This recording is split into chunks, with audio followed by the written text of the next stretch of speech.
The question came out of nowhere, in the middle of an ordinary, sunlit afternoon, and it hit harder than any storm.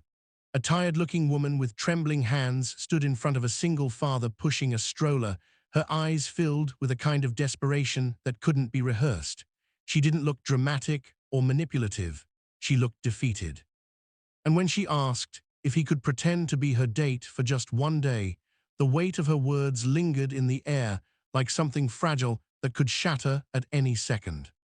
Before this story goes any further, if you believe in kindness, second chances, and the quiet power of human connection, please take a moment to like, comment, share, and subscribe to the channel Kindness Flow *. Your support helps stories like this reach hearts that need them. Marcus Hale had learned to live carefully. Ever since his wife passed away 3 years earlier, his life revolved around routines, responsibility, and survival. His mornings were filled with packing lunches, tying tiny shoes, and reminding himself to stay strong for his 6-year-old son, Owen.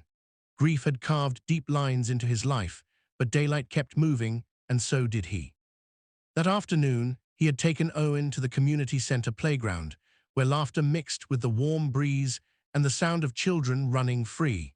Marcus watched from a bench, exhausted but grateful, until he noticed her standing nearby, hesitating as if she had already been told no by the world too many times.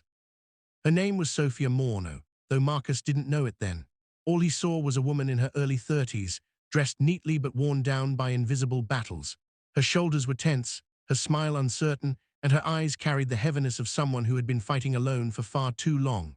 She explained, haltingly and without drama, that she had an important daytime family event to attend, one that would decide whether she would be cut off completely from the last support system she had. Years of being judged for being alone, for failing in ways others never bothered to understand, had brought her to this humiliating moment of asking a stranger for help. Marcus felt the instinct to refuse. He was tired. He had walls built high for a reason. Letting someone into even a small corner of his life felt dangerous. But then he looked at Owen, laughing freely under the open sky, and realized how many times strangers had shown him unexpected kindness since he became a single dad. Meals dropped off, gentle smiles, silent understanding. Sometimes survival wasn't about strength, it was about accepting moments of grace. So he agreed, not knowing why, only feeling that saying no would haunt him more than saying yes. That day unfolded slowly, bathed in natural light and quiet tension.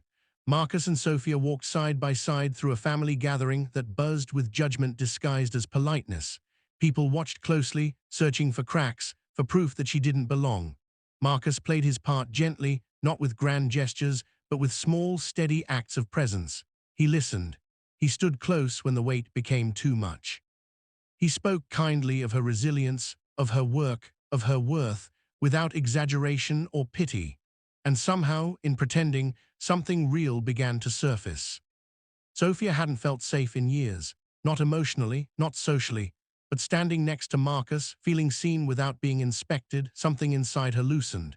The shame she carried didn't disappear, but it softened. She remembered what it felt like to breathe in daylight without fear, to be treated like a person instead of a problem. And Marcus, who thought his heart had closed for good, felt it shift in ways he couldn't explain. Helping her wasn't draining him, it was healing him. By the time the afternoon ended, nothing dramatic had happened on the surface.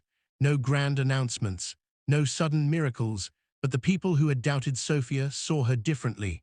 More importantly, she saw herself differently.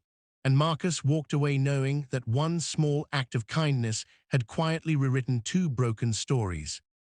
Just before we reach the end, take a moment to comment something meaningful below. A single word of encouragement, a heart emoji, or even the word kindness can remind someone watching that they're not alone. As the sun dipped lower, casting long shadows across the pavement, Marcus returned home with Owen, feeling lighter than he had in years. Sophia went back to her life, stronger, steadier, and no longer invisible to herself. They didn't promise forever. They didn't need to.